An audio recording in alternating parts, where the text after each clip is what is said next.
നമസ്കാരം. നമസ്തേ. ഈ കഴിഞ്ഞ വെള്ളിയാഴ്ച യു.എസിൻ്റെ സ്റ്റോക്ക് മാർക്കറ്റ് കുത്തനെ ഇടിഞ്ഞായിരുന്നു. ഇപ്പോഴും അത് സ്റ്റേബിളായി വന്നിട്ടില്ല. വലിയ തരത്തിലോട്ടുള്ള ഇടിയിലോട്ടാണ് പോയത്. യഥാർത്ഥത്തിൽ ഇതിൻ്റെ പിന്നിലുള്ള ഒരു കാരണം എന്താണ്? ഈ വെള്ളിയാഴ്ച അമേരിക്കൻ വിപണികളിൽ രക്തച്ചൊരിച്ചിൽ നടന്നു. അതായത് ബ്ലഡ് ബാത്ത് അറ്റ് വാൾസ്ട്രീറ്റ് എന്നാണ് പല അന്താരാഷ്ട്ര മാധ്യമങ്ങളും അതിന് ടൈറ്റിൽ കൊടുത്തത്. ഈ ഒറ്റ ദിവസം കൊണ്ട് ഏതാണ്ട് 2 തൊട്ട് 3 ട്രില്യൺ, ബില്യനൊന്നുമല്ല, ട്രില്യൺ ഡോളറിന്റെ നഷ്ടം അമേരിക്കയിലെ ഇൻവെസ്റ്റേഴ്സിന് ഉണ്ടായതായിട്ടാണ് കണക്കാക്കപ്പെടുന്നത്. അമേരിക്കയിലെ ഏറ്റവും ഉയർന്നു നിൽക്കുന്ന ഏറ്റവും ജനപ്രിയ ആവശ്യക്കാരുള്ള ടെക് സ്റ്റോക്സ് ആണ് ഒറ്റ ദിവസം അത് ആ വലിയ തകർച്ച നേരിട്ടത്. മറ്റ് ഓഹരികൾക്കും ഈ തകർച്ചയുണ്ടായി. അതിന്റെ കാരണമായിട്ട് പൊതുവെ അമേരിക്കൻ മാധ്യമങ്ങൾ പറയുന്നത് അമേരിക്കയുടെ ജോബ് റിപ്പോർട്ട്, അതായത് അമേരിക്കയിലെ എത്ര പുതിയ തൊഴിലവസരങ്ങൾ സൃഷ്ടിക്കപ്പെട്ടു എന്നുള്ളതിനെ കുറിച്ചുള്ള റിപ്പോർട്ട് പുറത്തു വന്നപ്പോൾ വളരെയധികം തൊഴിലവസരങ്ങൾ കൂടുതൽ സൃഷ്ടിക്കപ്പെട്ടു. പറയുന്നത് കേട്ടിട്ട് നമ്മൾ അത്ഭുതപ്പെടേണ്ട, കൂടുതൽ തൊഴിലവസരങ്ങൾ സൃഷ്ടിക്കപ്പെട്ടു, സമ്പദ്ഘടന വളർച്ചയിലാണ്, നല്ല രീതിയിലാണ് എന്നുള്ള റിപ്പോർട്ട് വന്നപ്പോൾ ആൾക്കാർക്ക് പരിഭ്രാന്തിയായെന്ന് പറയുന്നു. എന്തുകൊണ്ട്? അങ്ങനെ വളർച്ചയിലേക്ക് ഒരു സമ്പദ്ഘടന മുന്നോട്ട് പോകുമ്പോൾ അപ്പോൾ നിലവിലുള്ള നയങ്ങളൊന്നും തിരുത്തണ്ട എന്നാണ് അതിൻ്റെ മറ്റൊരു വ്യാഖ്യാനം. അങ്ങനെ തിരുത്തണ്ട എന്ന് പറയുമ്പോൾ അമേരിക്കയുടെ പലിശ നിരക്ക്, ഉയർന്ന നിരക്ക് പലിശയാണ് അമേരിക്കയിൽ ഇപ്പോൾ ഫെഡറൽ റിസർവ് കൊടുക്കുന്നത്. ഈ ഉയർന്ന പലിശ നിരക്ക് താഴോട്ട് പോവുകയില്ലെന്ന്, ഉയർന്ന പലിശ നിരക്ക് ഇപ്പോഴത്തെ രീതിയിൽ ഉയർന്നു തന്നെയോ അല്ലെങ്കിൽ ഇതിലും അധികമാകുമോ എന്നുള്ള ഒരു സംശയത്തിലാണ് നിക്ഷേപകര് ഇപ്പോൾ ഈ പൈസ മാർക്കറ്റിൽ നിന്നും പിൻവാങ്ങുന്നത്, ലാഭമെടുത്ത്.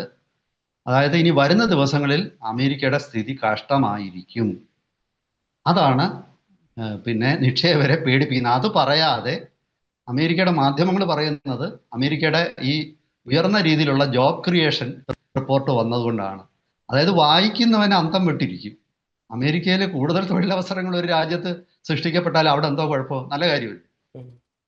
കൂടുതൽ തൊഴിലവസരങ്ങൾ സൃഷ്ടിക്കപ്പെട്ടു, അതുകൊണ്ട് ജനങ്ങൾ പരിഭ്രാന്തരായി. അപ്പൊ ഇത്തരം വൈരുദ്ധ്യങ്ങൾ അമേരിക്കൻ മാധ്യമ പ്രവർത്തനത്തിന്റെ ഒരു ഭാഗമാണ്. പക്ഷെ അതിലുള്ളിൽ ഒളിഞ്ഞിരിക്കുന്നത് ഇതെല്ലാം സത്യമാണ്. ഇങ്ങനെ സത്യം പറഞ്ഞുകൊണ്ട് കള്ളത്തെ പ്രൊമോട്ട് ചെയ്യുമ്പോൾ ഈ സത്യം ഏത് കള്ളം ഏതെന്ന് നമുക്ക് തിരിച്ചറിയാൻ വയ്യാത്ത ഒരു മാനസികാവസ്ഥ നമുക്കുണ്ടാകും റിപ്പോർട്ടുകൾ വായിച്ചിട്ട്. ഇനി ഞാൻ ആ വിഷയത്തിലേക്ക് ഒന്നുകൂടെ വരാം. അതായത് അമേരിക്കയുടെ ഉയർന്ന പലിശ നിരക്ക്, കഴിഞ്ഞ കുറച്ചു നാളായിട്ട് അമേരിക്ക ഫെഡറൽ റിസർവ് വലിയ ഉയർന്ന പലിശയാണ് കടപ്പത്രങ്ങൾക്കൊക്കെ കൊടുക്കുന്നത്. ബാങ്കുകളിലും വലിയ പലിശ നിരക്കാണ്.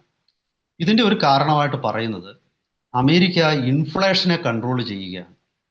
അമേരിക്കയിൽ വലിയ പണപ്പെരുപ്പം ഉണ്ടാകും. അതായത് ഈ പലിശ നിരക്ക് കുറച്ചാൽ കൂടുതൽ ലോൺ കിട്ടും, കൂടുതൽ ആൾക്കാർ ലോൺ എടുക്കും. കൂടുതൽ ആൾക്കാർ ലോൺ എടുത്തു കഴിഞ്ഞാൽ അത് പിന്നെ പല രീതിയിൽ ചെലവാക്കും. അങ്ങനെ ചെലവാക്കിയാൽ മാർക്കറ്റിലെ കൂടുതൽ സാധനങ്ങൾ വാങ്ങിക്കാൻ ആൾ വരും. അങ്ങനെ വാങ്ങിക്കാൻ വന്ന സാധനങ്ങളുടെ വില കൂടും, ആവശ്യക്കാർ വർദ്ധിക്കുകയല്ലേ. ഇത് കേൾക്കുന്നവർക്ക് ആകെ തല വരും. അപ്പൊ അത് നല്ലതല്ലേ? കൂടുതൽ സാധനങ്ങൾ അമേരിക്കയിൽ ഉൽപ്പാദിപ്പിക്കപ്പെടുകയല്ലേ. പക്ഷെ ഇതിനൊന്നും മറുപടിയില്ല. അപ്പൊ അമേരിക്കയിലെ എന്തൊക്കെയോ ഘടകങ്ങൾ ഉപയോഗിച്ച് അവർ അമർത്തി വെച്ചിരിക്കുന്ന അവരുടെ ഇൻഫ്ലേഷൻ, ഈ പലിശ നിരക്ക് കുറച്ചാൽ ഇൻഫ്ലേഷൻ കൂടും എന്നാണ് അവരുടെ പേടി. ഇനി അതിൻ്റെ മറ്റൊരു വസ്തുതയിലേക്ക് ഞാൻ വരാം. എന്തിനാണ് അമേരിക്ക യഥാർത്ഥത്തിൽ ഈ വലിയ പിന്നെ പലിശ നിരക്ക് ഓഫർ ചെയ്യുന്നത്? യഥാർത്ഥത്തിൽ അതിൻ്റെ കാരണം അമേരിക്കയുടെ സമ്പദ്ഘടന അത്ര നല്ല നിലയിലൊന്നുമല്ല. സ്വാഭാവികമായിട്ടും നിക്ഷേപകരെ അമേരിക്കൻ നിക്ഷേപകര് അമേരിക്കയിൽ നിന്നും പണം ഇന്ത്യ അല്ലെങ്കിൽ മറ്റ് ഇതുപോലെ ഒരുപാട് രാജ്യങ്ങളിലേക്ക് അവിടെ കൊണ്ടുപോയി നിക്ഷേപിക്കും. ഇന്ത്യയുടെ സ്റ്റോക്ക് മാർക്കറ്റിൽ നിക്ഷേപിക്കും, മറ്റു രാജ്യങ്ങളുടെ സ്റ്റോക്ക് മാർക്കറ്റിൽ നിക്ഷേപിക്കും. അതായത് അമേരിക്കയിൽ നിന്ന് പണം പുറത്തോട്ടൊഴുകും.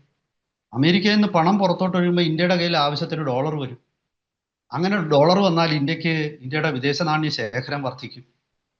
അപ്പൊ സ്വാഭാവികമായിട്ടും അത് സംഭവിക്കാൻ അമേരിക്ക തയ്യാറല്ല.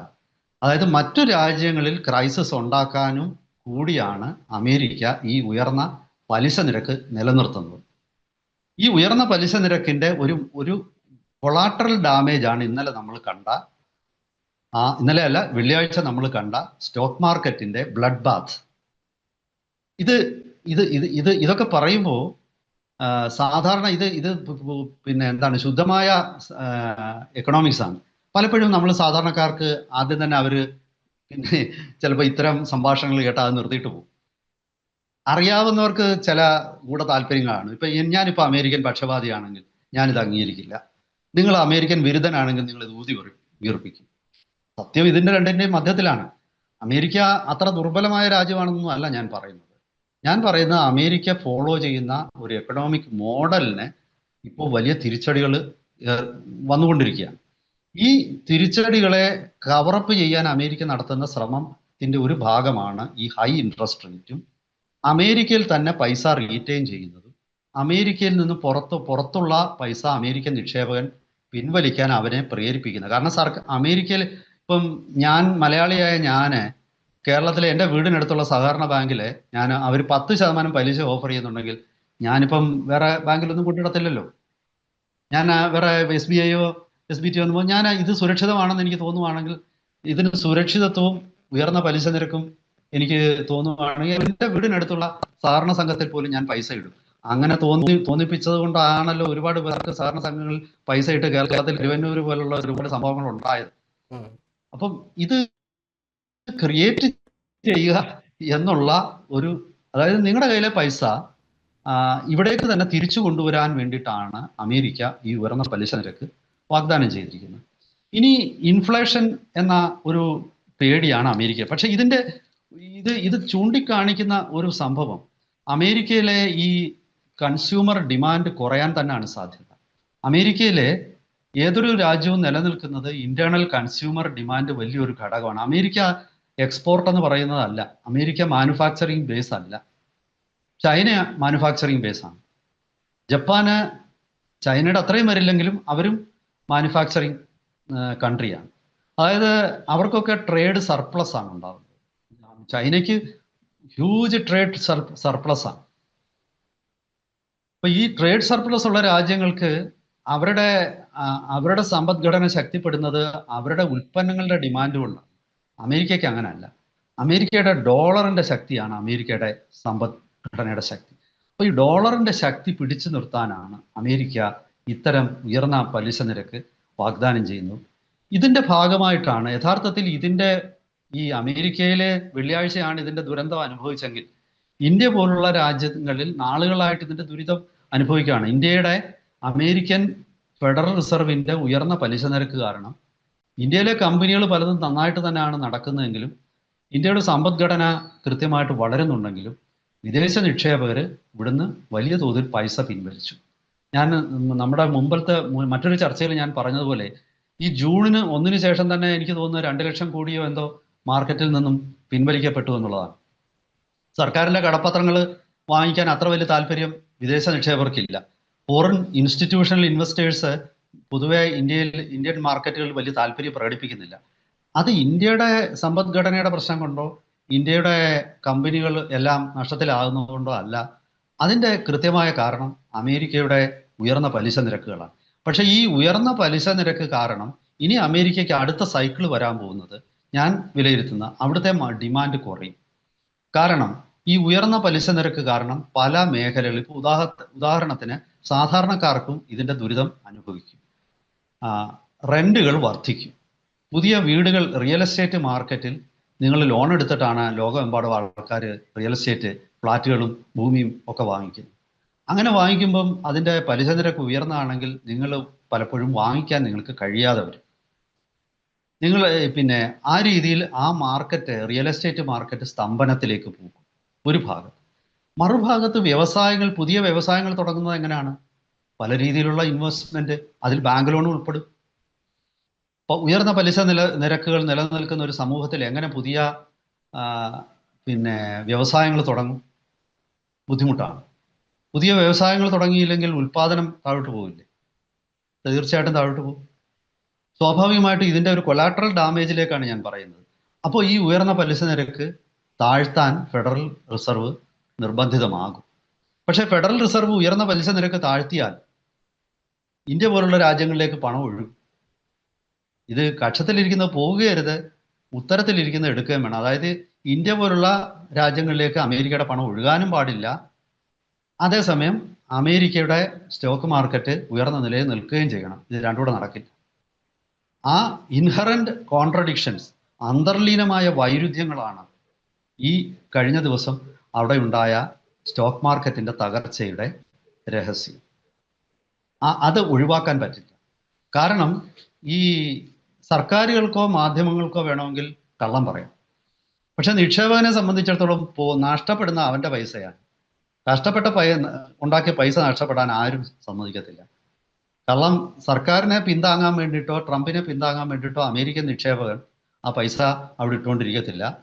വരും ദിവസങ്ങളിൽ ഈ ഉയർന്ന സ്റ്റോക്ക് വില നിലനിൽക്കില്ല എന്ന് ബോധ്യമായ ആൾക്കാരാണ് അമേരിക്കയുടെ വളരെ പ്രോഫിറ്റബിൾ ആയിട്ട് റൺ ചെയ്യുന്ന ടെക് കമ്പനികളുടെ മാർക്കറ്റിൽ വിറ്റഴിച്ചത്. കാരണം ഏറ്റവും കൂടുതൽ അവർക്ക് ലാഭം കിട്ടും. ടെക് സ്റ്റോക്സ് വിറ്റഴിച്ചു. അവരിപ്പം ആമസോൺ അല്ലെങ്കിൽ അതുപോലെ ഉള്ള AI കമ്പനികൾ, ഇതുപോലുള്ള ഇവരുടെ എല്ലാം പിന്നെ സ്റ്റോക്കുകൾ താഴെ പോയി. ഇത് കാണിക്കുന്നത്, അതായത് ഇന്നലെ ഒരു കണക്ക് പ്രകാരം, വാർത്തകൾ പ്രകാരം എൻവിഡിയ, ആൽഫബറ്റ്, മെറ്റ, ഇതിന്റെ എല്ലാ സ്റ്റോക്ക് താഴോട്ട് പോയി. ഇത് നമ്മളാരും വെറുതെ പറയുന്നതല്ല. അമേരിക്കയുടെ ഈ പിന്നെ ഇൻഡെക്സുകൾ, സ്റ്റോക്ക് മാർക്കറ്റ് ഇൻഡെക്സുകളുണ്ട്. ഡോ ജോൺസ് 1% താഴ്ന്നു, സ്റ്റാൻഡേർഡ് ആൻഡ് പുവർ 2.4% താഴോട്ട് വന്നു. നാസ്ഡാക്ക് കോമ്പോസിറ്റ് എന്ന് പറയുന്ന ഇൻഡെക്സ് 4% താഴോട്ട് വന്നു. അപ്പൊ ചുരുക്കി പറഞ്ഞാൽ നമ്മൾ ഈ വിശകലനം ചെയ്ത വസ്തുതകളൊന്നും തന്നെ ആരും സാങ്കല്പികമായിട്ടുണ്ടാക്കിയതല്ല. അമേരിക്കയുടെ തന്നെ പ്രമുഖ പിന്നെ സ്റ്റോക്ക് ഇൻഡെക്സ്, ഏറ്റവും വിശ്വാസ്യതയുള്ള ഇൻഡെക്സുകൾ തന്നെ താഴോട്ട് അവരുടെ പിന്നെ തന്നെ ഒരു പ്രകടനത്തിന്റെ അടിസ്ഥാനത്തിലാണ് ഇപ്പം ഞാനിത് പറഞ്ഞത്. ഫെഡറൽ റിസർവിനെ സംബന്ധിച്ചിടത്തോളം ഇനി ഒരു വലിയ ഒരു വലിയ പ്രതിസന്ധി മുന്നിലുണ്ട്. ഈ ജോബ് ക്രിയേഷൻ അവിടെ ഉണ്ടായി എന്നുള്ളത് സത്യമാണ്, ആയിരിക്കാം. അത് കണക്ക് അമേരിക്ക കള്ളം പറയില്ല എന്ന് ഞാൻ പ്രതീക്ഷിക്കുന്നു. ജോബ് ക്രിയേഷൻ ഉണ്ടായെങ്കിലും ഈ പുതിയ ജോബുകൾ സൃഷ്ടിക്കപ്പെടണമെങ്കിൽ പുതിയ വ്യവസായങ്ങൾ വേണ്ടേ? നിലവിലുള്ള വ്യവസായങ്ങൾക്ക് വികസനം വേണ്ടേ? അതിന് ഉയർന്ന പലിശ നിരക്ക് തടസ്സമാവില്ലേ? ബാങ്കുകൾ ഇത്തരം അവിടെ ഉയർന്ന പലിശ നിരക്ക് കൊടുക്കുമ്പോൾ സ്വാഭാവികമായിട്ടും വരുന്ന മാസങ്ങളിൽ വ്യവസായ മേഖല പിന്നോട്ട് പോകില്ലേ? അങ്ങനെ വ്യവസായ മേഖല പിന്നോട്ട് പോയാൽ തൊഴിലവസരങ്ങൾ എണ്ണം കുറയില്ലേ? ഇതൊക്കെ മാധ്യമങ്ങൾ ചോദിക്കേണ്ട ചോദ്യങ്ങളാണെന്നാണ് ഞാൻ കരുതുന്നത്. അവർ ചോദിക്കുമായിരിക്കാം. അതല്ല, അമേരിക്കയുടെ ഒഫീഷ്യൽ പോളിസി ഫോളോ ചെയ്യുമ്പോൾ തൽക്കാലം ഇതൊക്കെ ചോദിച്ചാൽ പ്രശ്നമാകും എന്നാണ്. ഇപ്പോൾ മനഃപൂർവ്വം തന്നെ ഈ ഉയർന്ന പലിശ നിരക്ക് കൊണ്ട് ഡിമാൻഡ് കുറച്ച് നിർത്തിയിരിക്കുകയാണ്. ഡിമാൻഡ് അങ്ങനെ എല്ലാ കാലവും കുറഞ്ഞു നിന്നാൽ വാങ്ങിക്കുന്ന ശീലം തന്നെ സമൂഹത്തിൽ നിന്ന് നഷ്ടപ്പെടും. അപ്പം പരസ്പര വിരുദ്ധമായ, ഒന്നുകൂടെ ഞാൻ പറയുകയാണ്, ഇൻഹറന്റ് കോൺട്രഡിക്ഷൻസ് ഉള്ള ഒരു എക്കണോമിക് പോളിസി അമേരിക്ക ഫോളോ ചെയ്യുന്നു. അതിൻ്റെ ഗുണഫലങ്ങൾ മാത്രം അവിടെ പ്രൊജക്റ്റ് ചെയ്യപ്പെടുന്നു. പക്ഷേ ഒന്നും മറച്ചു വെക്കാൻ പറ്റാത്ത സ്ഥലമാണ് ഈ സ്റ്റോക്ക് മാർക്കറ്റ്. അവിടെ ഇത്തരം നിരന്തര കുരുതികൾ ഇത് ഒരുപാട് ഇനി വരുന്ന ദിവസങ്ങളിൽ നമുക്ക് പ്രതീക്ഷിക്കാം. പിന്നെ വാൾസ്ട്രീറ്റിൽ ഒരുപാട് രക്തം വരുന്ന ദിവസം ഒഴുകും. എന്തായാലും ശരി, വരുന്ന ദിവസങ്ങളിൽ ഇതൊരു വല്ലാത്ത സാമ്പത്തിക ഒരു അസ്വസ്ഥത സൃഷ്ടിക്കും. ഇനി അമേരിക്കയിലെ ഈ സ്റ്റോക്ക് മാർക്കറ്റ് തകർച്ച ലോകത്തെ മറ്റു രീതിയിൽ എങ്ങനെ ഇമ്പാക്റ്റ് ചെയ്യും എന്നുള്ള വേറൊരു ചോദ്യമുണ്ട്. കാരണം അമേരിക്കൻ കമ്പനികൾ തകർന്നാൽ ലോകം മുഴുവൻ തകരാനും സാധ്യതയുണ്ട് പല രീതിയിൽ. അതായത് അമേരിക്ക താഴോട്ട് പോകുമ്പോൾ അതിനോടൊപ്പം മറ്റുള്ളവരെയും കൂടെ പിടിച്ചുകൊണ്ട് പോകാൻ അമേരിക്ക ശ്രമിക്കും. എന്തായാലും ശരി, വരുന്ന ദിവസങ്ങളിൽ ഇതിൻ്റെ വിവിധ വശങ്ങൾ സംബന്ധിച്ചിട്ടുള്ള വാർത്തകൾ കൂടുതൽ പൊതുവിടത്തിൽ പ്രത്യക്ഷപ്പെടുന്ന മുറയ്ക്ക് നമുക്ക് കൂടുതൽ വിശകലനങ്ങളുമായിട്ട് നമ്മുടെ പ്രേക്ഷകരുടെ വീണ്ടും സമീപിക്കാം. അതുവരെ എല്ലാവർക്കും നമസ്കാരം.